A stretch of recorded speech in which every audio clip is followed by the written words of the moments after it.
Hello and welcome back to Suspended Fanimation. I am your host, Dennis Patholkis, and this is Game of Thrones Season 8, Episode 2.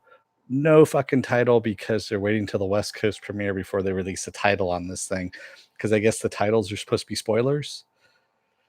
Supposedly. I don't know. The last title for Episode 1, Winterfell, was not a spoiler. So your guess is as good as mine on that one.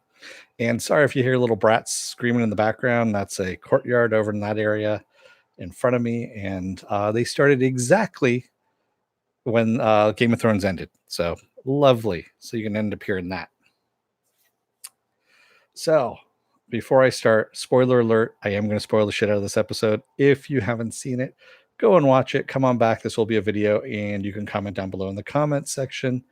Thank you, Viking bitch, for the paddle. Let me get the chat up here as well so I can see all you guys doing all this stuff here. There we go. And yeah, exactly, Viking bitch. The previews for next week look exciting. So what we had in the first episode, of course, was the exposition of getting everybody back together and kind of recapping what's happened since season 1 up until season 8 here. The second episode is now how far everyone's come along. That's what this all is where they started off from and where they are now in their journey. So basically that's what we were getting. Especially Jaime. Jaime was kind of, he's touched on pretty much everyone's lives. So we see him kind of going through and talking to everybody and, some more than others, to kind of get where we're going. I got where they were going with this, and it's a nice narrative. It kind of ties everything together, especially for those people that haven't been watching religiously, who don't follow it, all the time, don't eat and breathe it. That is actually a good way of doing this, especially since it is the final season, and it's a good way of doing this. And also, it's only an hour. The first 2 episodes are an hour each, and the next episode's supposed to be 80 minutes, if I remember correctly. I have it written down someplace else. And then the 4th episode, I believe, is supposed to be 90 minutes. So, of course, we're going to be on different times next time around. I have them written down elsewhere. So when I update my schedule, I'll let you guys know what time I'm actually going to be starting this. So usually it's about 15 minutes after that one ends, so I can get my shit together and my notes and everything, and any people that I've omitted, because there's a lot of fucking characters to keep. Yeah, sorry, I swear a lot. It's just that's the way I am now at this point in time. But there are a lot of characters in this story to keep track of, and so sometimes I need to actually go through and do a little research myself, because I've forgotten what that character's name is, because I haven't seen him in a while. So yeah, exactly. It is the last time Sketchy Trails that we're going to see this many characters, that we see many of these characters actually, and this many characters in one spot. So that's the other thing. So, and yeah, exactly, Mufino. We get some good stories out of this as well. So, Inhuman State. Yes, I understand Sketchy Trails. So let's get started. So we pretty much start off with Jaime almost in a semi-trial, if you will. He's kind of in the trial of public court, really, at this point. And he really needs to be. So he's in front of Dany, and she's telling him about how her brother would tell her bedtime stories of the man who killed their father, in his own blood, and what they would do to that man if they ever had them in their grasp. And so she says, why would they ever trust him? Because he came by himself. His sister supposedly had promised her army, and of course he ends up being the only person who shows up with only one hand. And he says, yeah, she duped me as well. She has 20,000 troops and the Iron Fleet at the ready, and she's not sending any of them. So yeah, she's kind of pissed at this point. And Jaime has pledged, he says, I've pledged to fight for the living, is what he says. That's why I'm here. He goes, I pledged it and I said I'm going to do it. And he says, my sister has duped me too. And that's when Bran chimes in with the things we do for love, which is exactly what Jaime said to him before he pushed him out the window, snapping his back, which is kind of a nice little turn of the knife there for Bran. Bran has some good stuff that he gets to say there a little bit. So Brienne steps in. Well, first Tyrion steps in, of course, for his brother to vouch for him, and Dany is like, "No, you know, you couldn't see what your sister was doing. And you're kind of stupid. Why should I, trust you at this point?" And Brienne steps in for Jaime, saying that she vouches for him, and that if it wasn't for him, Lady Sansa would not be alive, because he was the one that saved her, armored her, and sent her to find Lady Sansa to protect her at that point. And Lady Sansa says, well, if you vouch for him, then I vouch for him because I trust you, And then Dany says, well, what does the Warden of the North think? And that's Jon, who she's calling the Warden of the North, not the King of the North, the Warden of the North. Yeah. And Jon's like, well, we need all the fighters we can get. So we're like, okay, let's do this. And so Worm gives him back his sword, and he takes it, not before Worm kind of looks in his eye there and gives him back his sword. So they're walking down the hallway, and Dany is pissed at Tyrion, of course, for not seeing that Cersei wasn't going to send her troops to help, and basically says to him, you're not going to be the right hand of the queen anymore at this point, because if you can't see past that, then what good are you? Bran does have a way of burning people in court with little the chaos is the ladder. Exactly.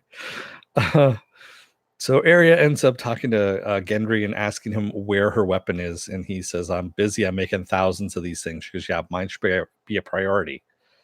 And then she asks him about his experience fighting the White Walkers, and she says, what's it like? And he tells her it's like death.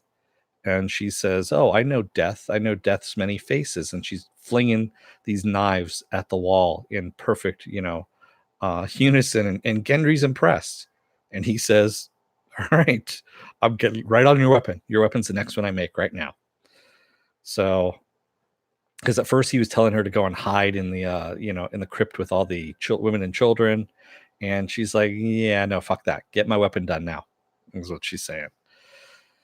So Jaime comes to Bran, who's sitting by the tree, to apologize. And Jaime wants to know why he didn't tell the others about what happened, of him pushing him out the window. And Bran's like, because, your death wouldn't serve a purpose. We need you. And then of course, Jaime says, if we make it through this, he goes, I'm going to make it up to you. And Bran says, what makes you think you're going to make it through this? Considering that he can look into the future, the past, all this kind of stuff. So he kind of alludes to Jaime being dead at that point. Yeah. Jaime not making it through the war, which I'm pretty sure he doesn't.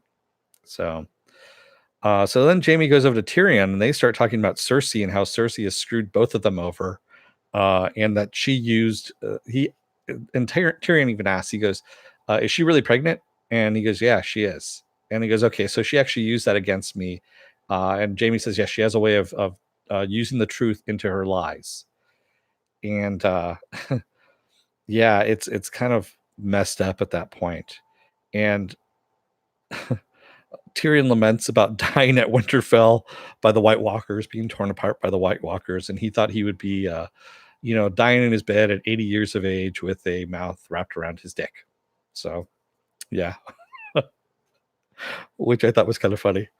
So then Jaime, he sees Brienne down below in the battlefield there, and they're setting things up. And he goes down to talk to her. And she's overseeing Podrick teaching the people how to fight, teaching other men how to fight. And they're like, he's come a long way. And she goes, yeah, he has, but he still has a lot to learn. And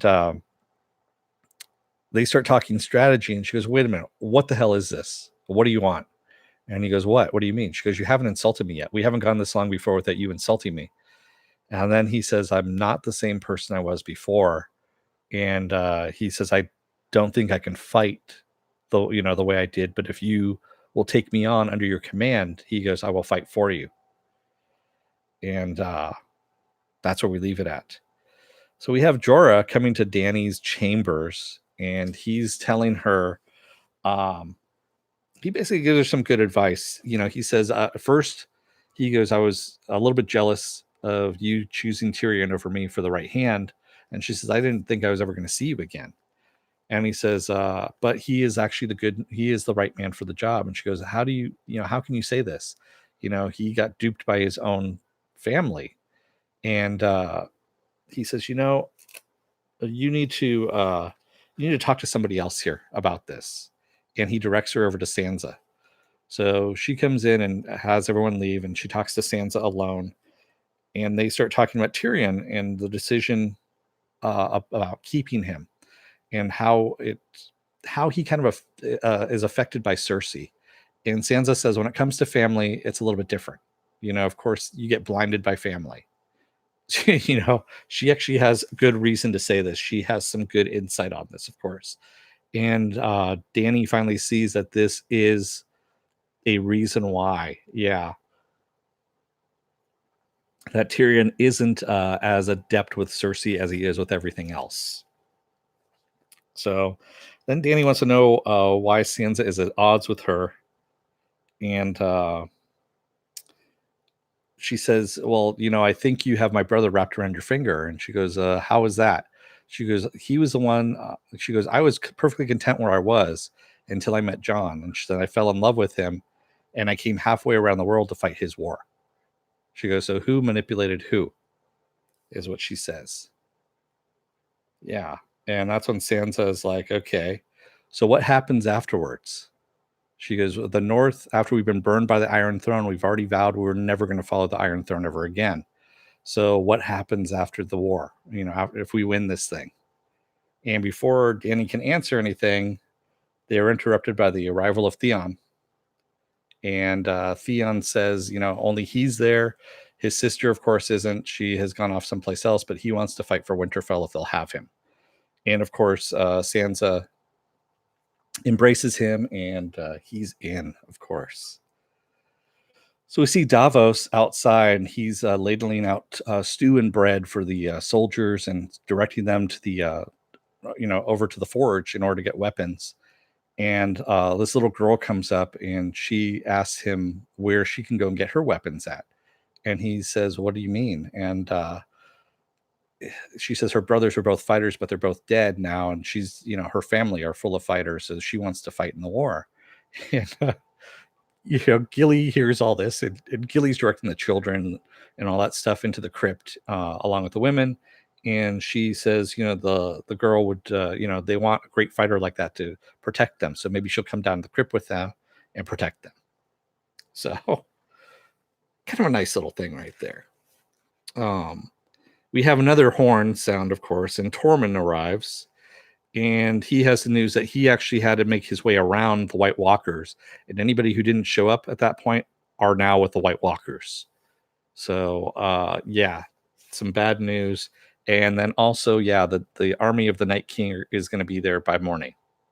So they're pretty much screwed fairly quickly now, and they need to get stuff moving. So they go into the war room, and Bran says that the Night King will be coming for him because he is the one that holds the memories of the world. And the Night King wants to basically bring complete and total night to the world and erase everything. And they said, well, how do they know where you are? And he says, well, he's marked me. And he shows the hand of the Night King had touched him on his arm. And he goes, he knows where I'm at all times. And he says, we can use this to our advantage. We can lure him out. If we can kill him, we can get rid of the army. So they decide to use him as bait. Actually, Bran decides to use himself as bait. And so Theon says that he will actually protect Bran because it's the least he can do after he took the castle from him.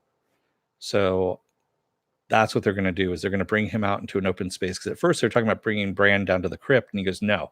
He goes, use me as bait, bring the Night King out, and we'll kill him. And then they ask, well, can Dragon's Fire kill him? And Bran says, we don't know. No one's ever tried it before. So, hey, maybe we can. So, yeah, and I love Tormund says, "Well, we're all going to die, but at least we're going to die together."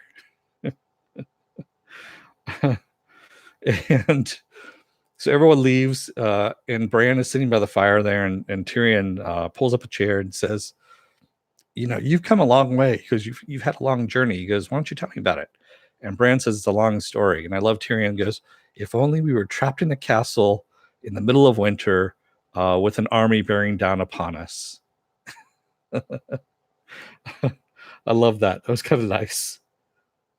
So we see Missandei and Worm talking about that when everything is said and done, if they survive this upcoming war, there's no place for them at Dany's side there on the Iron Throne. It's not the world. And Missandei says that she's thinking of going back. She wants to go back to where the beach is. She wants to see the beach again. And she says, but her people, can't protect themselves. And Worm says, well, our people can protect ourselves, and we can protect you. And so we see that they are, kind of getting along there on that one. We see Sam and John, and I forget the third man's name. I know they were all together at one point at the watch there, and they're talking, and John tells Sam that he should go down to the crypt. He goes, there's no shame in that, to go down to the crypt with the women and children. And Sam's like, whoa, wait a minute. He goes, out of all of us, he goes, I'm the only one that killed a White Walker. I'm the first one to kill a White Walker. Find out how to do it. I stole books from the library. I got Gilly through all of this stuff. He goes, I've saved her life countless times. He goes, you guys need me up here. He reminds them all of this, which is kind of cool. And then he says, he reminds them of how far they've all come at this point, that, people that they have lost, and then also, along the way, and then how far they've come along as well. So we see Tyrion and Jaime sitting in front of the fire in the Great Hall, and they're reminiscing again about how far they've come when they first saw this Great Hall, how he was a whoremonger, and Jaime, of course, was fucking his sister. So, yeah, and we see that, as they're talking about this, about who they are and who they were and who they've become, we see Brienne and excuse me, Podrick come in, and they're looking for a drink as well. They come in to get warm, and of course, who else comes in but Davos and Tormund, and everyone comes about the fire there to get a drink and reminisce a little bit as well. So as they're gathered around the fire there, Tormund has brought his own drink, by the way. Tormund tells Jaime, he goes, I heard they call you the Kingslayer. And he's like, yeah, some people do. He goes, well, they call me the Giant's Bane. He goes, you want to know why? He goes, because I killed a giant when I was 10 years old. Then I climbed into his wife's bed, and she thought I was her baby, so she suckled me in her teat for 10 months. And that's why I've grown so strong from her milk. And everyone kind of goes quiet for a second. And I love how Brienne goes, okay, I'll have that drink now. Yeah, it was actually pretty funny. The giant's milk, exactly. Oh, God, Tormund is really good. Exactly, because Brienne was not going to have a drink because it fogs the mind before battle, of course. And she only tells she tells poor Podrick he can only have half a glass. And then after that drink, she's like, yeah, fuck it, I'll have a drink. Sure, why not? So Arya finds the Hound up on top of the wall there, and she goes and sits down next to him, and he goes, you're a lot quieter than you used to be. And she goes, yeah, things change. And then she asks him what he's doing up there and why he's joined the order and everything. And before he can answer, Beric comes by, and Beric is getting ready to go into a sermon, and the Hound goes, he goes, if you're going to start a sermon, he goes, you're going to have to just, explain to your God why you had to be brought back a 19th time after I throw you off the goddamn wall. And Beric laughs, and he brings out his sack of wine or whatever it is, and Arya's like, you know what? I'm not going to hang around here my last couple hours with you two old fucks. She goes, I've got other things better to do. And so she gets yeah, I love the other thing too, is the Hound asks if Beric was on her list, and she goes, for a little bit. Yeah. So we have her downstairs in Arya, and she's using the arrow, and she's firing into a target when Gendry shows up and brings her weapon, which is a nicely weighted spear with some dragon glass on the end of it. And she asked him about the Red Woman and what the Red Woman wanted from him, and she said, well, she wanted his blood.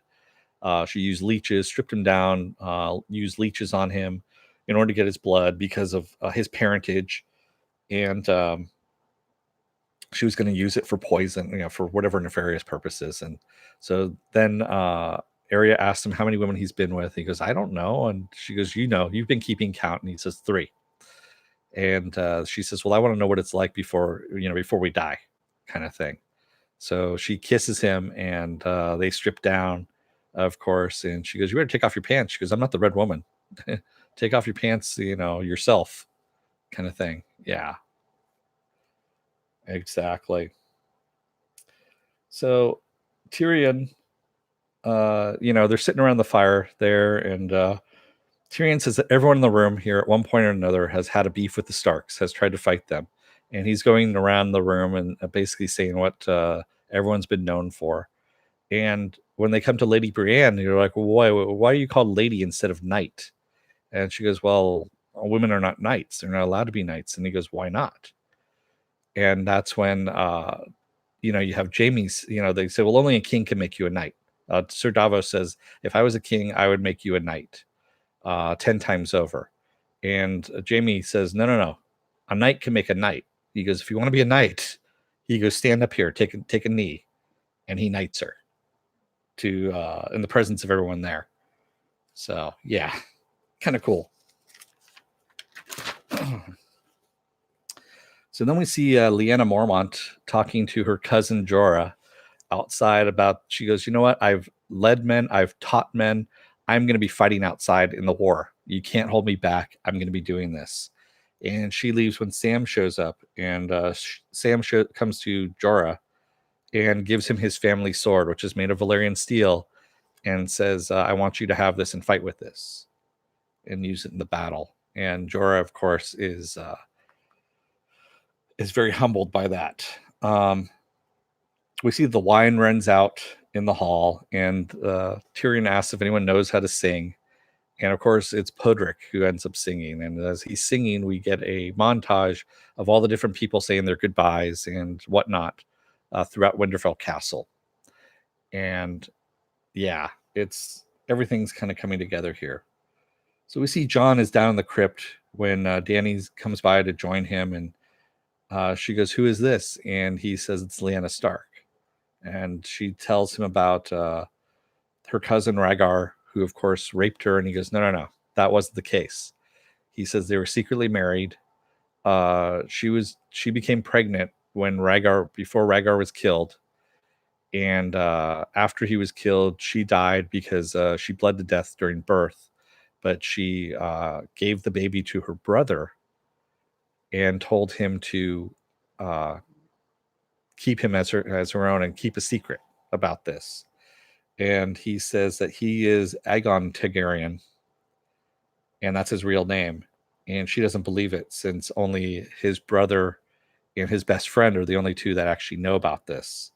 And she goes, well, if this is true, then you're the last male Targaryen heir and has a claim on the Iron Throne. And just before they can hash that out, she can tell she's pissed too. The horns sound the arrival of the Night King's army. And we see Tyrion looking over the wall and down, and we see far away, we see the horsemen of the Night King's army lining up, and they can see Winterfell in the distance. And that's where we leave off. So, pretty good episode, honestly. These were needed to kind of I'm pretty sure it's gonna get crazy in the last 6 episodes that we have here. I believe it's 6 or 4. Is it 6? I can't remember. I have it written down again elsewhere. But yeah, it's going to be very, very interesting. Stanley Tweedle says, after her knighting, I think she will not survive. Possibly. Siddharth Vorgante, I think you missed a spot here. Bran talks with Tyrion. Consequently, I think Bran shares with Tyrion what needs to be shared. No, I talked about that Tyrion and Bran sat down together. We didn't get a chance to actually, hear what they said, but he basically wanted the whole story, is what Tyrion wanted. Remember that Tyrion would be safe in the crypt. Memories aren't going to fade. Huh. He could have, yeah. Bran could have passed that on. That's interesting. Grey Worm may turn into a zombie next week, is what Joker the Third says. Possibly. Plus, what if the dead in the crypt rise? Interesting too. I don't know. I think they have to actually be risen by the Night King themselves, right? I don't think you can make them rise at a distance. Let's see what else I got here. I'm not Melisandre. Take your own pants off. Exactly. Mr. Roboto says, Dennis, when's the last time you had a sack of wine? I don't drink wine out of a sack because I'm not a savage. I can drink it out of a bottle, but I don't prefer wine. I prefer whiskey. So there you go.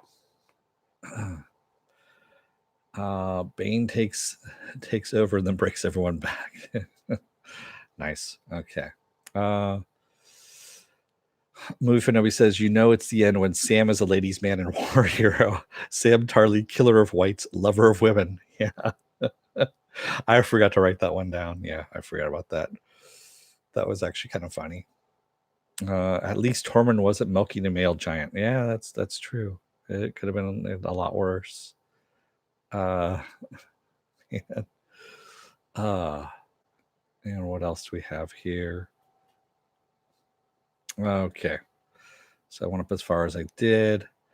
Yes, I am not a savage, Viking bitch. That is correct. I don't do sacks of whiskey either. I have a flask like a normal person. I don't have a drinking problem either because I know exactly where my alcohol is. Mufinobi says, I know Dante needs a lot of fire. I'm pretty sure I saw the Night King walk through dragon fire up when they were north of the wall when he killed and raised Viserion. Possibly. I don't know. Viking bitch says, do they have to touch the bodies to be risen? I don't know. I think he just needs to be in their presence is what needs. I don't think he can do it at a distance, because if he could do it at a distance, he could raise the dead all around the world, right? And that would be his entire army. Stanley Tweedle says, didn't want to see Arya naked.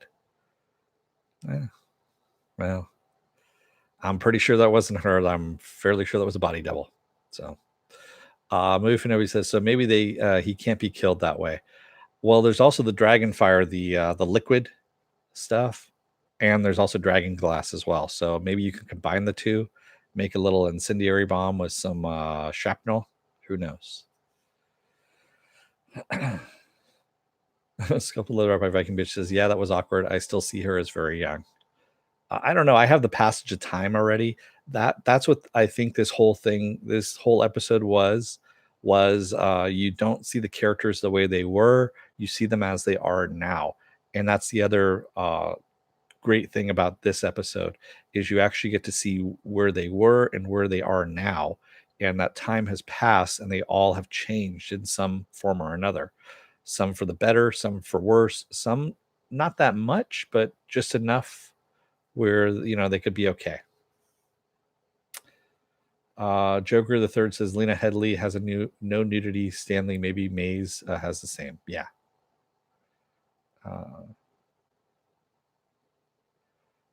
Yeah, I saw that same thing. Movie for Nobi. Yeah. See you, Mr. Roboto. Have fun at work. Stanley Tweedle says the crypt could be a problem regarding the dead. I'm pretty sure they've thought about that. So who knows? Movie for Nobody says, I got a vibe from Lord of the Rings 2 Towers this episode, but Lord of the Rings did it better. Okay, I'll take your word for it. Yeah, they talked about the crypt a lot, so something bad is about to happen. Possibly. They need Northern Wildfire. Yeah, there's the old song Wildfire from the 70s. That I don't know why that just went through my head all of a sudden. So, yeah. Next week is going to be interesting because, of course, we have the war starting, and still Cersei's is just sitting back there, not in King's Landing, not really caring about anybody, and hoping that everyone's just going to die from from the Night King, which I don't think is going to happen. But we'll see what happens there. Pen Farm Girl says computer buffering. I'm behind, but dead were raised from a distance at hard. Oh, okay, they were. There we go. Viking Bitch says, so when did Jaime start openly talking about fucking his sister? He was pretty casual about talking to Tyrion about it. That happened, I want to say it was like season 6, something like that, where they finally just decided that, yeah, screw it. We're going to talk about it, and it became open knowledge, and they kind of owned it at that point. And yeah, he just didn't care who knew about it. So and the dire wolves are we haven't seen the dire wolves, quite honestly. That's the other thing too, is I'm wondering if the dire wolves are going to have some kind of bearing on all of this as well. We finally got a ghost sighting. We did, Dante. Where was the ghost sighting at? I don't remember where seeing that, but then again, I could have missed it. So ghost was there but looks smaller. Okay. Mufinobi says Sir Davos saw his little friend and the young girl was sweet, but in spite of the great reunions and interaction, they never would have been doing these things. All too important for battle plans. Yeah. Alicia Sapinto says, I hope everyone dies, and at some point they'll be like, oh, maybe there's a cure. This isn't Walking Dead. It's a different thing. Basically, if you're dead, you're dead. And I love also too that John, since John has been dead, he says that's what death is. Death is the erasing of memory, and that's what he realized the Night King is. It's the erasing of memory, and that's why he doesn't remember anything about death other than being just black, because it erases memory, is what he said. Mufin always says, I like the Lyanna Stark and Dire Wolf statue and John standing by her and not Ned. Yeah. Yeah.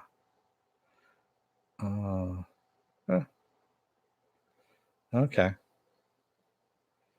Yeah. So Joe Greer, I haven't read the books. I've steered clear of the books. I am what's happening on screen. I know now what's happened on screen has diverged from the books a little bit, or quite a lot. And so I don't know if that information that they have about the dire wolves is actually correct or not. So unless they have gotten access behind the screens or something like that, or behind the scenes of this stuff. So yeah. Dante S says Ghost was with John when he was talking to Sam and the other night. Oh, thank you. Okay, that's who it is. Ghost. See, I forgot his name completely, to tell you the truth. Again, too many characters to remember. And when you're covering multiple shows too, it all blends together quite a bit. So there we go. Did we talk about John telling Dany his parentage? Yes, we did. Yeah, we did. That she was not happy about it and doesn't believe him. And then she was like, well, if it's true, then you got a claim to the Iron Throne. What of that? And that's when the horns blew and they're like, okay, the Night Army's here. We're screwed. Movie Finovi says, Elisa, that's more like 28 days later in Westeros.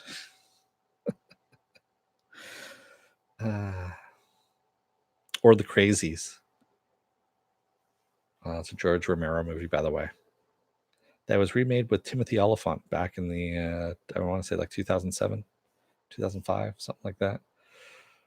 John doesn't want the Iron Throne. John doesn't want any throne, quite honestly. He is always forced into being the leader. And that's why he makes a good leader. Joker the third says, I've been a watcher of Charlie for a while. I wish he had a little more variety in his content. Yeah. All right. Alicia Sapinto says that should be fun. Yeah. Viking Bitch says she is not happy and doesn't want to give up the throne. She didn't seem to be bothered that he is her nephew. Maybe next episode. Yeah, I know. That's the other thing too. It's like you're related and you've had sexual relations. You're not worried about that at all. I know you're not. It's not your sister, and he's not your brother, but still, ew. That's all I can say. Alicia Sapinto says, but I still feel something is missing. The episode was uh, tidying every knot. I wish the battle should have started or something. I kind of liked where they ended it. I don't like starting a battle and then stopping it and then starting it again in another episode because that's disjointed. I do like the pacing of this. I saw where they were going with it. And I'm kind of digging the vibe of this season right now. I know a lot of people don't like it, how it started, but it is the last season. They are trying to wrap things up, and I thought it was kind of interesting the way they did it. Dante S says Braun, Podrick singing. Still impressed with Pod though. Yeah, yeah. Mufino says interesting thought about the song. I looked up the Jenny song. I don't know the deep history. Jenny of Oldstones was the wife of Duncan Targaryen, heir to the Iron Throne. He gave up his rights to the Iron Throne for her. Oh, okay. There we go. That's interesting. Very interesting.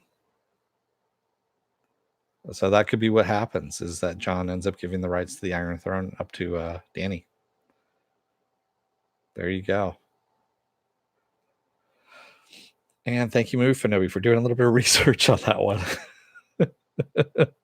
I only had 15 minutes in order to get ready, and there was a lot of things I was trying to do. Mufinobi says, love blinds and kills you and makes you do silly things and brave things, but it does taste sweet. Huh? Yeah. So with that said, if you like what you see here, hit the subscribe button. Also hit the like button. If you don't like what you see, you can hit the dislike button. I just asked if you hit the dislike button, go down in the comment section, give me some constructive criticism about what you didn't like. Not that you suck, you're an asshole, blah, blah, blah, blah. I've heard it all before. And doesn't bother me either way, because yes, I am an asshole and I am a motherfucker too. So there we go. You can also hit the bell too to let you know when I'm going to be on live again. Sometimes it works, sometimes it doesn't. If you've already clicked the bell, don't click it again. It will unclick it. You can go into the bell setting and select how often or how not often you want to get those notifications. And my schedule is up on suspendedfanimation.com. It's also up on my Facebook page for Suspended Fanimation, and I have Twitter and an Instagram as well. Huh. Mufinobi. Oh God, mother truckers. And I like what was it that iZombie had? Yippee ki melon scratcher. That's what it is.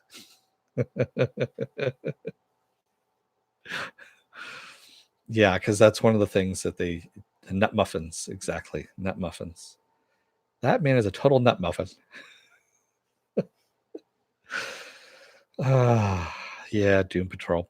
So the shows I'm covering tomorrow night is going to be The Tick season 2 episode 3, I believe. Wednesday night is going to be Happy. That's right, Happy season 2. Thursday night is the final episode of Gotham. And I'm hoping it's going to be a train wreck of a show because I love it when they do the train wreck episodes. They are awesome. Where they just throw everything but the kitchen sink in, and they've got to do it since it's the final episode. Fridays, of course, is Doom Patrol, the aforementioned Doom Patrol. And Saturdays is Saturday morning blast off. That's where I take the genre news of the week, talk about all of that, and any other genre stuff you guys want to talk about. So there you go. See you, Stanley Tweedle. Yes, this was fun. Everyone have a good night. If you're still on the fence about joining up, you're going to see a video that pops up here. It's going to be taken from my video library, and it's going to be tailored to your tastes of what you've been watching. YouTube takes an algorithm of what you've been watching. They pluck the best video from my library that matches that algorithm, plops it up here. If you like what you see, you can hit the subscribe button up in this area here. So, yes, Pen Farmer, I like this episode too, and I'm looking forward to next week. The battle begins. There we go. So winter is here, and we'll see what happens. So with that said, thank you everybody that joined me in the chat today. Move Finobi, Pen Farm Girl, Joker the Third. Who else do I have here? Dante S. Let me see who else I've got over here. I know I had Sia that was in here, if I remember correctly. Excuse me, Alicia Sapinto. And hopefully I'm saying that right. Because I can murder stuff pretty easily. Mr. Roboto, thank you again. And I know I said Stanley Tweedle already. And of course, Viking Bitch and Move Finobi. So thank you, everybody. And Morks, who was in here earlier, but will come back later because he hasn't watched the episode as of yet. So with that said, everyone have a good night. And don't let the door hit your ass on the way out. Otherwise, you may be forced to suckle at the teat of a giant's wife, and maybe get some superpowers in the meantime. Good night, everybody.